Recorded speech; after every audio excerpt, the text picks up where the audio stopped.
বাচ্চাদের সেরেলাক ঘরে বানানো খুবই সহজ যদি কিছু টেকনিক ফলো করা যায়। আমি আমার বাচ্চার 1 বছর পর্যন্ত বাইরে কোনো সেরেলাক দিইনি, সবসময় ঘরে বানিয়ে দিয়েছি। আর আল্লাহর রহমত ওর কোনো ধরনের কোনো সমস্যা আমি ফেস করিনি, আর খুব মজা করে হচ্ছে ও ঘরে সেরেলাকটা খায়। তাই আমি আজকে আপনাদের জন্য শেয়ার করবো আমি কীভাবে ঘরে সেরেলাকটা বানাই, কোথা থেকে কী কিনি, কী পরিমাণে দিই, সব কিছু নিয়ে থাকবে আজকের এই ভিডিও। সো হ্যালো এভরিওয়ান, আসসালামু আলাইকুম। আমি তানজিন কান্তা। আর আজকে প্রথমে আমি চলে গিয়েছিলাম রিয়াজউদ্দিন বাজারে। ওখান থেকে আমি সব রকমের বাদাম একসাথে পেয়ে যাই, আর এখান থেকে আমি সবসময় বেবি জিনিসপত্রগুলো কেনাকাটা করি। এখানে আমি প্রত্যেকটা বাদাম 250 গ্রাম করে নিয়ে নিই। আর এখানে যেহেতু অনেকগুলো বাদাম থাকবে, সো অলরেডি কোয়ান্টিটিতে অনেক বেড়ে যায়। সো আমি এত বেশি নিতে চাচ্ছিলাম না যেন অনেক দিন স্টোর করতে হয়, আমি চাচ্ছিলাম যেন অ্যাটলিস্ট 1 মাস স্টোর করলেই আনাফ। সো এখানে এনেই আমি প্রথমে হচ্ছে জালি দিয়ে ছেঁকে এটা ভালো মতো টিস্যু দিয়ে পরিষ্কার করে নিই।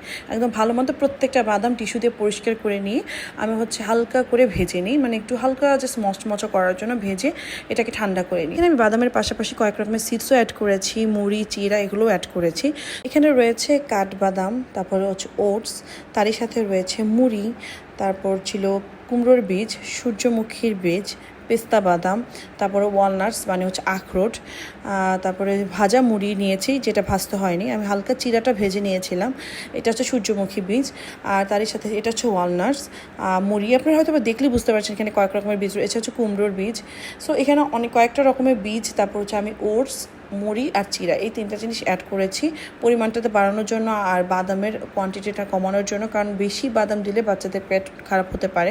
এখানে আমি প্রায় 300 গ্রাম বা 400 গ্রামের মতো মুড়ি নিয়েছি, চিরা নিয়েছি, আর হচ্ছে ওটস নিয়েছি। এরপর আমি প্রত্যেকটা জিনিস আলাদা আলাদাভাবে ব্লেন্ড করেছি।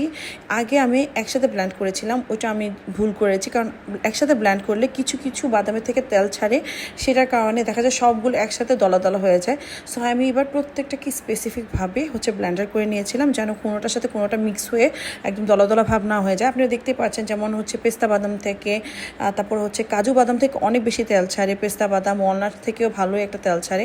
সো আমি কারণে সবগুলো আলাদা আলাদা করে নিয়েছি। পরবর্তীতে আমি এটাকে ছাঁকনি দিয়ে প্রত্যেকটাকে খুব সুন্দর মতো ছেঁকে নিই। পরবর্তীতে যখন যেগুলো দলা দলা থাকে সেগুলোর মধ্যে আমি মুড়ি অথবা চিরা, যেগুলো একদমই শুকনো আর একদমই মানে ঝরঝরা, সেগুলো ভালো মতো মিক্স করে নিলে আমি তৈলাক্ত ভাবটা চলে যায়। তারপরে ইজিলি আপনারা ছাঁকনি দিয়ে ছেঁকে নিতে পারবেন। এটা প্রথম প্রসেসিংয়ে আমি বুঝিনি, পরে আমি আস্তে আস্তে 1 বার 2 বার বানানোর পরে আমি আসলে সিস্টেমটা বুঝতে পারি। এখন আমি প্রত্যেকটার মধ্যে চিরা আর মুড়ি দিয়ে এটাকে হচ্ছে গুঁড়ো গুঁড়ো করে নিচ্ছিলাম, এবং এরপরে সুন্দর মতো ছেঁকে নিয়েছি, খুব সুন্দর মতো ছেঁকে নেওয়া যায় এই যেগুলো। তারপর আমি আস্তে আস্তে লেয়ারে লেয়ারে প্রত্যেকটা হচ্ছে মিক্স করে নিচ্ছি, এবং এটা মিক্স করে নেওয়ার পর এত সুন্দর একটা কালার আসে। আর মাত্র 3 থেকে 5 মিনিটের মধ্যে ওটস রেডি হয়ে যায়। আমি একটা খেজুর অ্যাড করি একটু মিষ্টি আনার জন্য। মাঝে মাঝে আমিও এই ওটসটা খাই ফ্রুটস দিয়ে, দুধ দিয়ে।